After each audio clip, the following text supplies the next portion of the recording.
Welcome back to our channel and welcome if you're new. September is Sickle Cell Awareness Month and both of our children have sickle cell disease.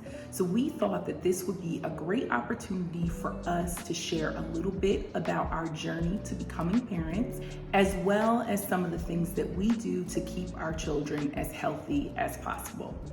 Be sure to check the description box for links to more information about sickle cell disease and what you can do to help.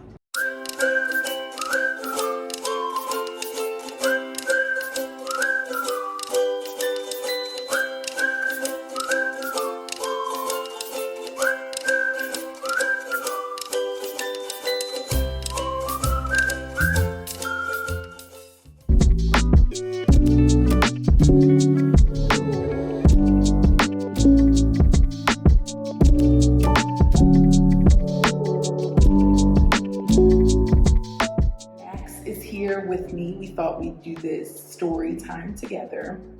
So we got married in 2013. We got married, but then we had our wedding in July of the following year. Yeah, July 2014. We had our wedding. So I was 32, Max was 31.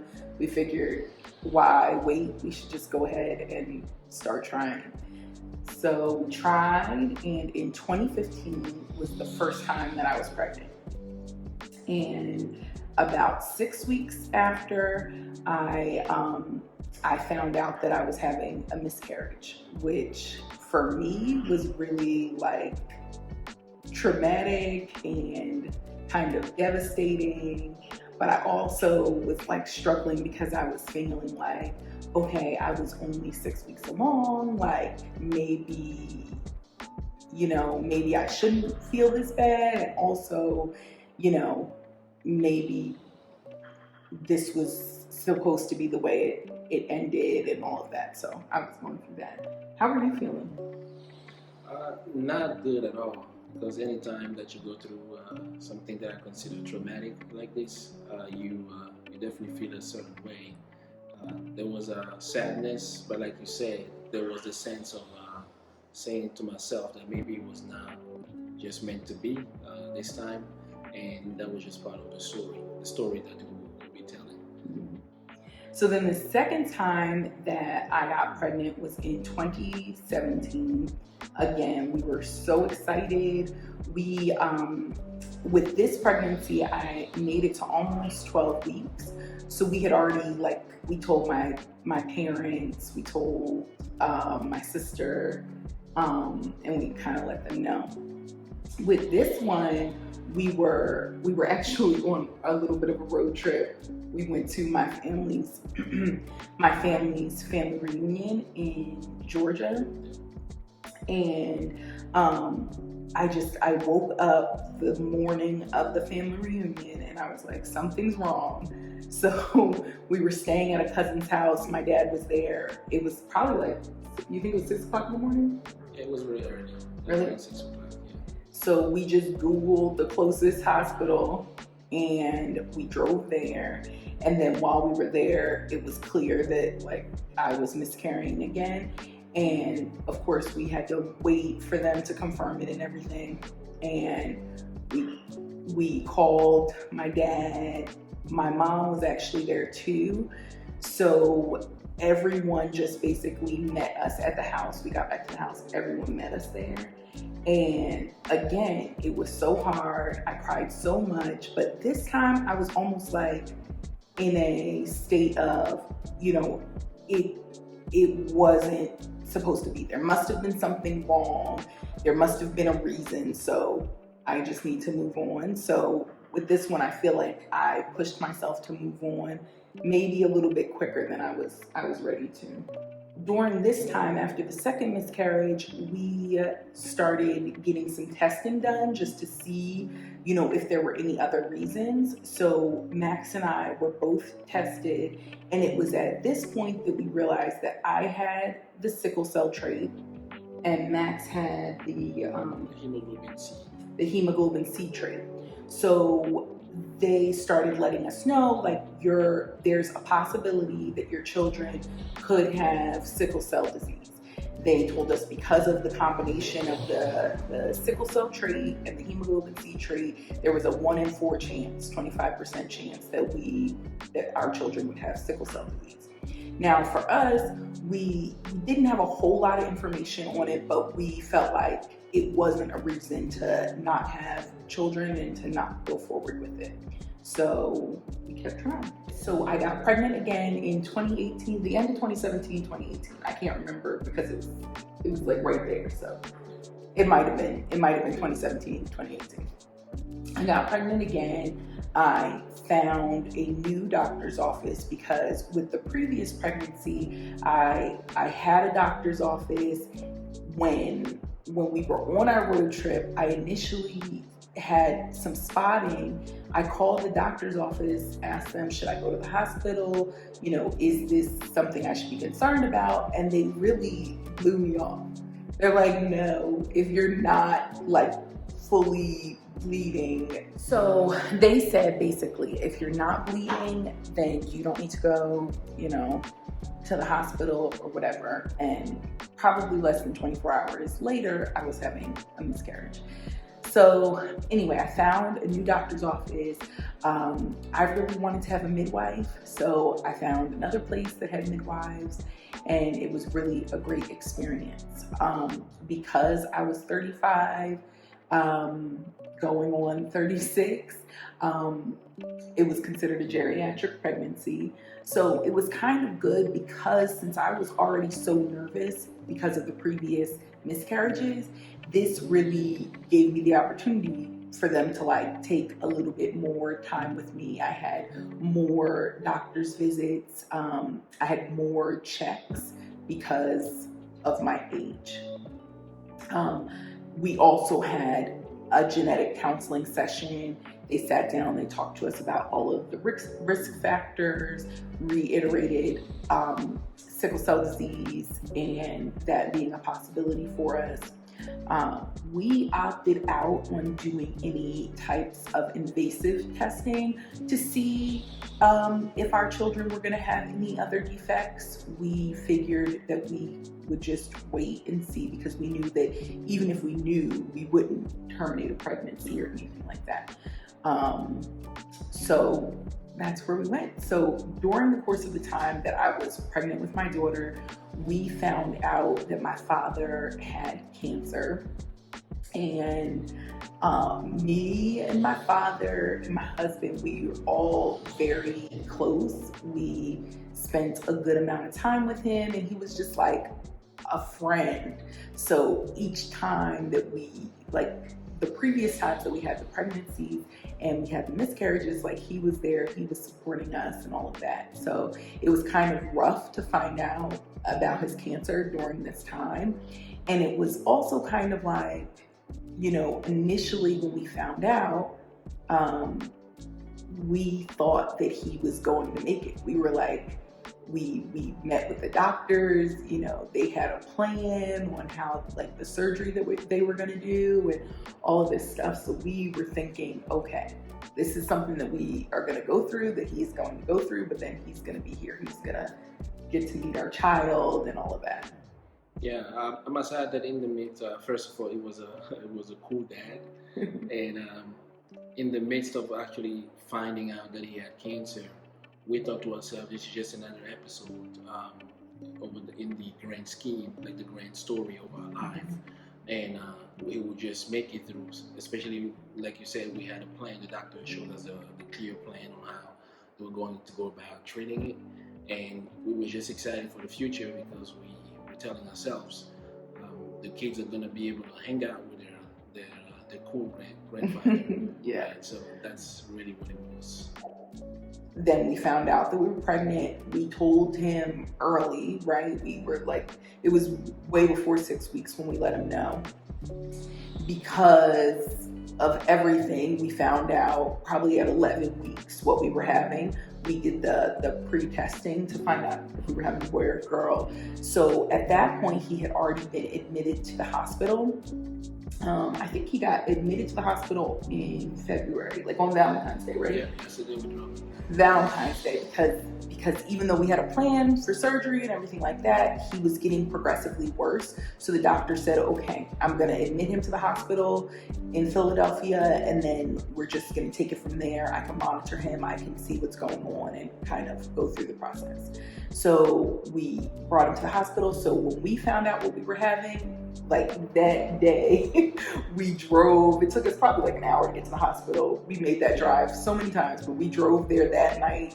It wasn't even our night to go, but we drove to the hospital because we like wanted to tell him. We wanted him to be like, we wanted to feel like he was a part of it, even though he was sick and everything like that. So And he gets right. mm-hmm. Yeah.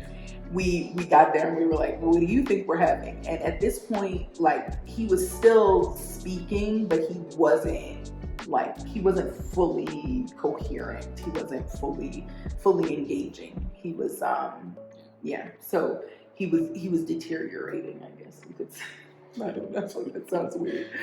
But yeah, we said, what do you think we're having? And he said, a girl. And we're like, wow, yep, that's what we're having.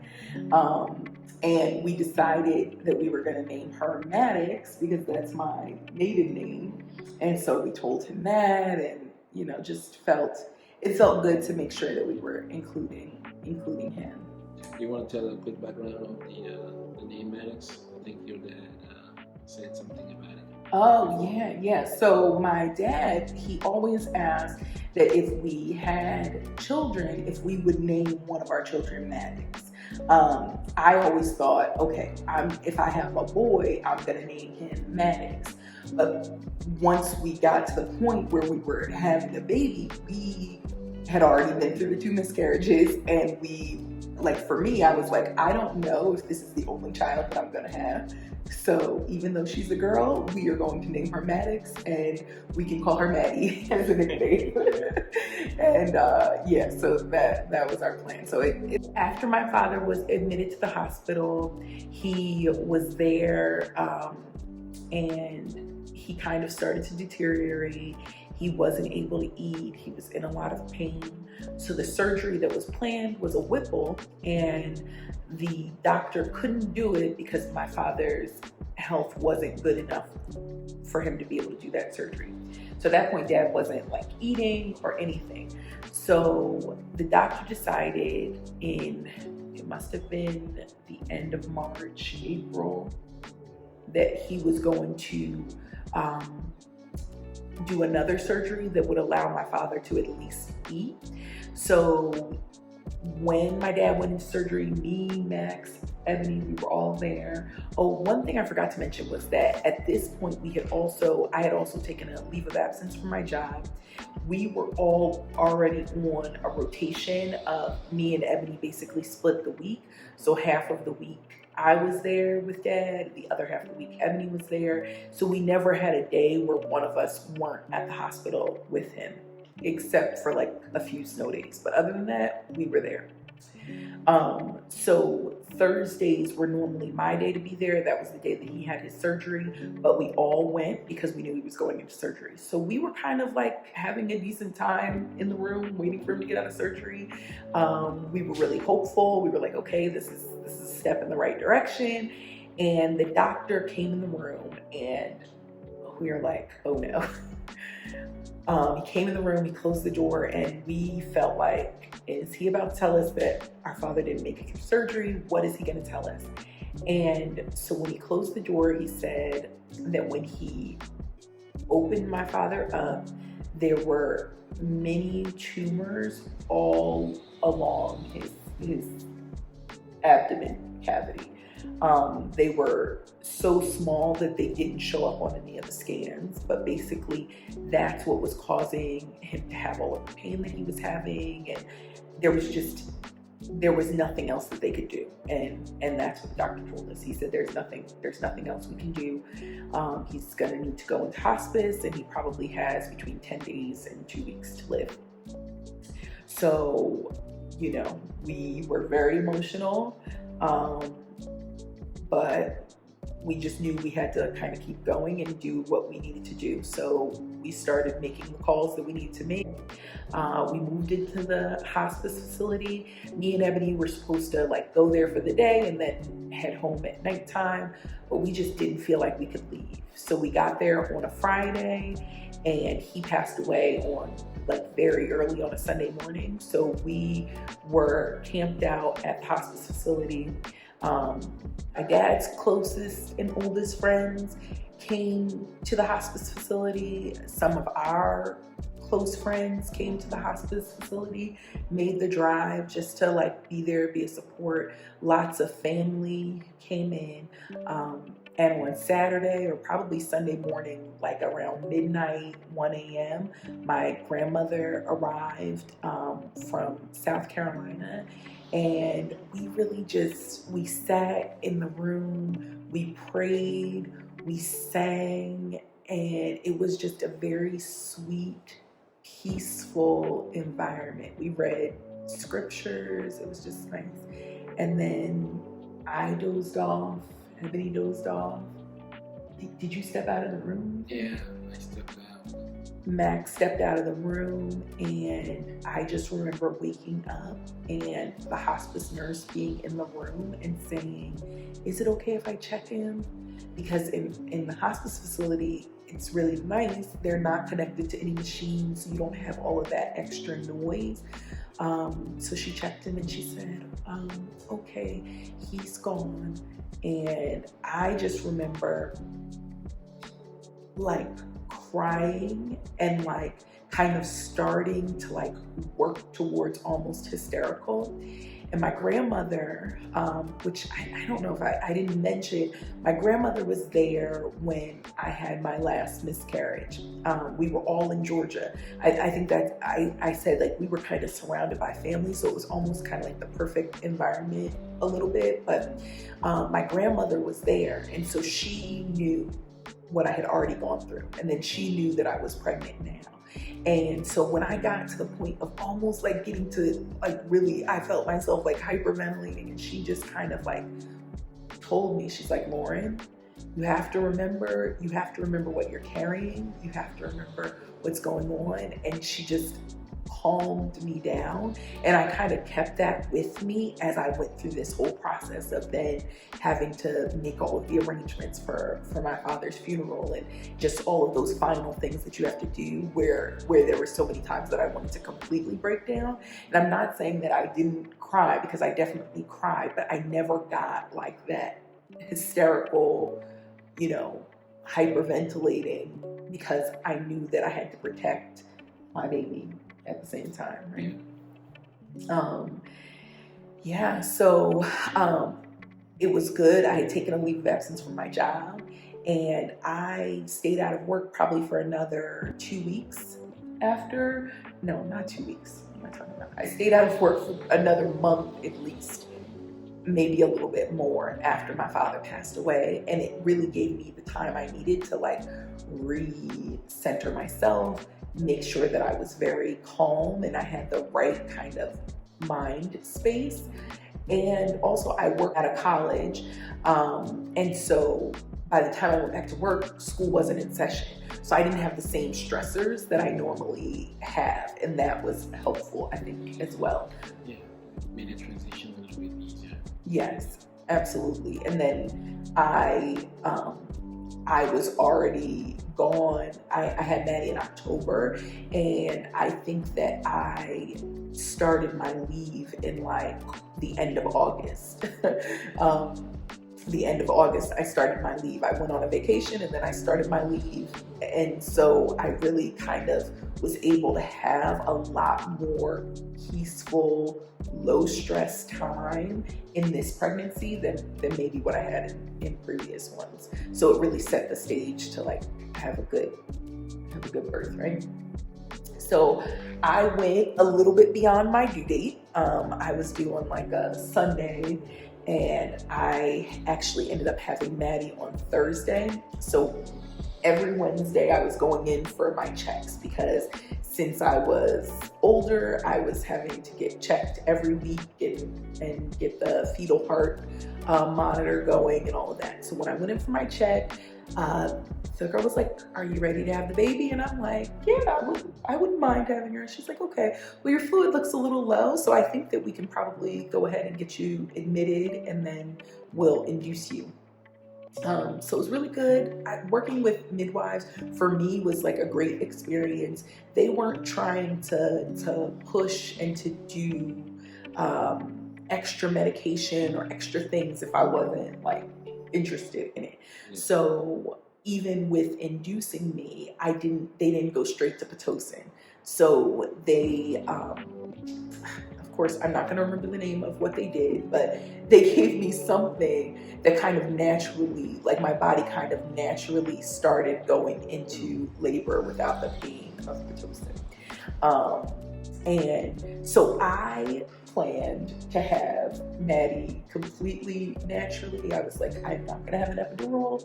We're not doing it. So the midwives, they were giving me like my options ahead of time, because you have to sign off and all this stuff. So one of the things they told me was that I could do laughing gas. I don't remember the real name for it, but they said you can do laughing gas as a way to deal with the pain. So I said, okay, I'm gonna do laughing gas.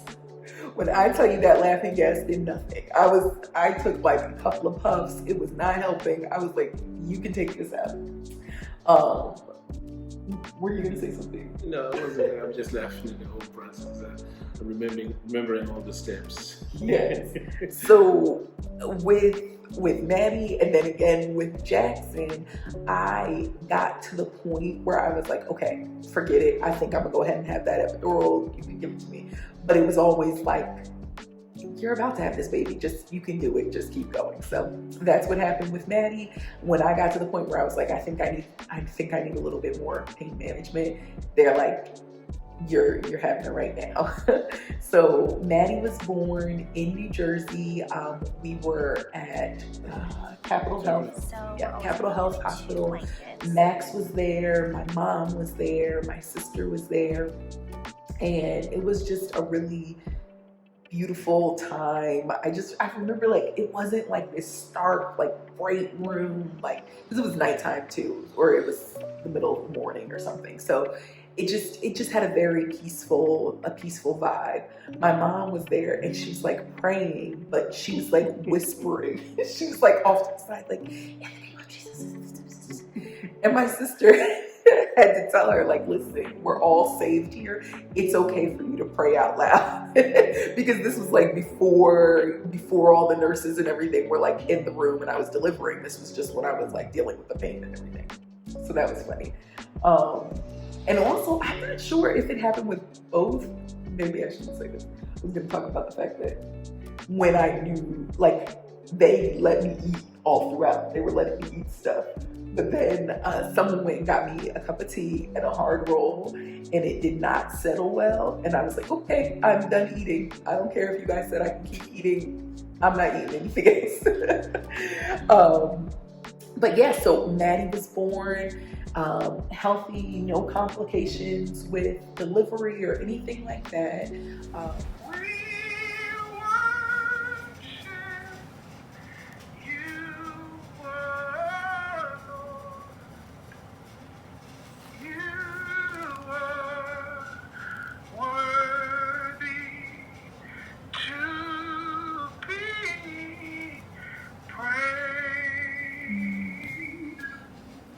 I can search for all eternity long and find that there is none like you.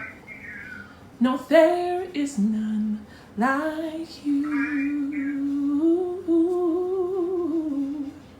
And no one else can touch my heart like you do. And then once we got home from the hospital, we say like 2 weeks? 2 weeks later, we got a call from the doctor, basically to tell you that Matty had sickle cell disease, and he was educating you about what sickle disease was like, and he was trying to also get us into CHOP, Children's Hospital of Philadelphia, which the pediatrician, he told me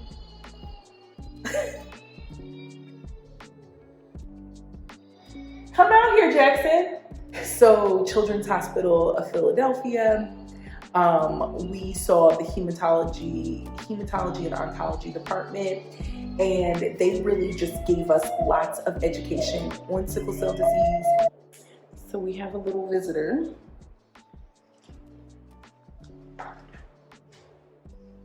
Jaxon, the doctor got us an appointment on the Monday right then to get us into CHOP and to see the hematologist there. Now, that experience was great, very educationally focused. Each of our visits with them, which were kind of like in the beginning, every 2 weeks, I think, were very detailed. They did a lot of education. They had us sit through one-on-one presentations with either a nurse or a doctor or the social worker to just make sure that we had more of an understanding of what sickle cell disease was and what we were going to need to do to keep our daughter healthy. So if we fast forward to 2019, yes, I got pregnant with Jaxon.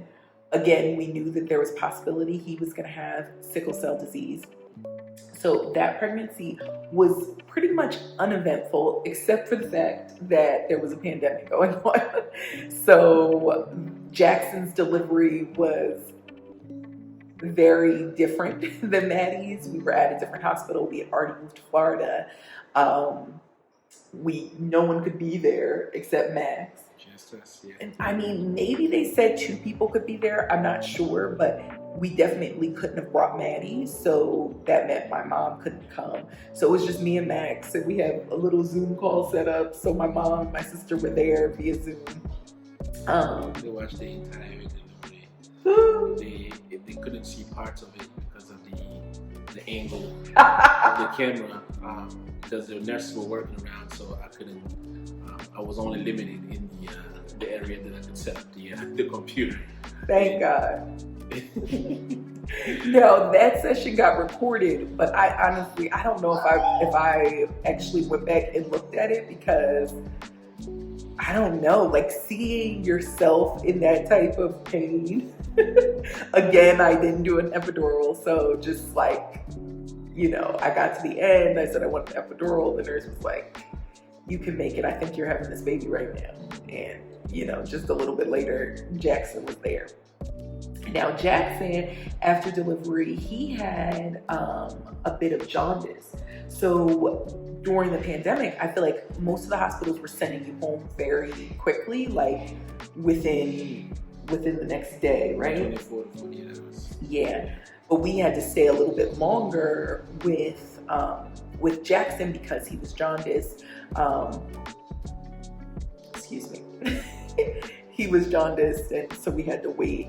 Thankfully, he didn't have to go under the lights. He was just, there were windows in our room. We put him in the sun a little bit, nursed him as much as possible, and he was good to go. So we were probably in the hospital for like 2-3 days, right? Yeah, we went in there on Wednesday night.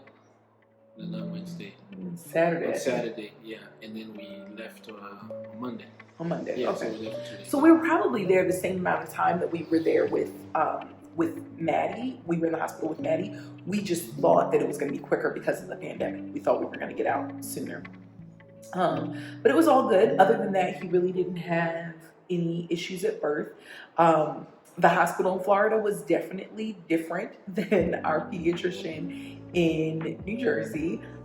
They actually called and left a message on our voicemail letting us know that Jaxon had sickle cell disease, which, I mean, because it was the second child and we expected it, it wasn't like too bad. But I think that if they had done that for Matty, I would have had a hard time just getting that information right on my voicemail. But yeah, so it was not as traumatizing. I definitely did not cry. Like when I found out Matty had sickle cell disease, I was like crying. When I found out Jaxon did. I didn't cry. I felt like prepared. I felt like, okay, I know what we're gonna have to do. I know what we're gonna need to do and what we're gonna focus on. So I think that for us and what we learned, what we were taught, all of that, there were maybe 3 big things that we've been doing. Our children right now, Matty will be 4 very soon and Jaxon is 2. And what we've been doing to keep them healthy along the way are these 3 things. The first was making sure that we found a good care team. When we were in New Jersey, it was CHOP. And then when we got to Florida, like that was one of the first things that we did. CHOP actually helped us find the right hospital in Florida for us that was gonna be the right one for the kids, yeah. So the social worker in New Jersey looked and gave us a listing of these are the hospitals. This looks like it's gonna be the one closest to you. I've already talked to the social worker there to get everything transferred over, and it was really a smooth transition. So making sure that we had a good care team. The second thing was taking all fevers seriously. Absolutely. Any semblance of them being hot or exhibiting any signs of fever, we're taking that very seriously. It was drilled into us early, so if they had a fever, Jaxon's here with us. Jaxon, come here, baby. Hey, buddy. Come here. You want me to help you? Are you good? So anytime they had a fever, we immediately called the hematologist and then we got our stuff together to head to the hospital. Now it feels like it always happens at nighttime and everything like that. And because there's a pandemic going on, that made it a little bit more complicated to get to the hospital and figure out if Jaxon had a fever but Matty didn't, we had to try and leave her with my mom or vice versa. But just always doing whatever we needed to do and getting to the hospital so that they could address it right away. Both of the children, neither of them have had any type of sickle cell crisis, but they both spent one night in the hospital, and that was really just because they had a fever. They were under 1 year old, and it turned out to just be a common cold when they did all the testing, but because they were under 1, they wanted to keep them overnight for observation. Hey, Matty. Did you have a nice nap? Hi, Matty. Did you have a nice nap? You're realizing that it's good, right? To take a nap. Matty never takes naps. We've been trying since she was 2. But she actually took one today. That was really good. I know. It was good. I feel happy and refreshed. You feel refreshed? I know. Can you say hello to the camera? Look right here.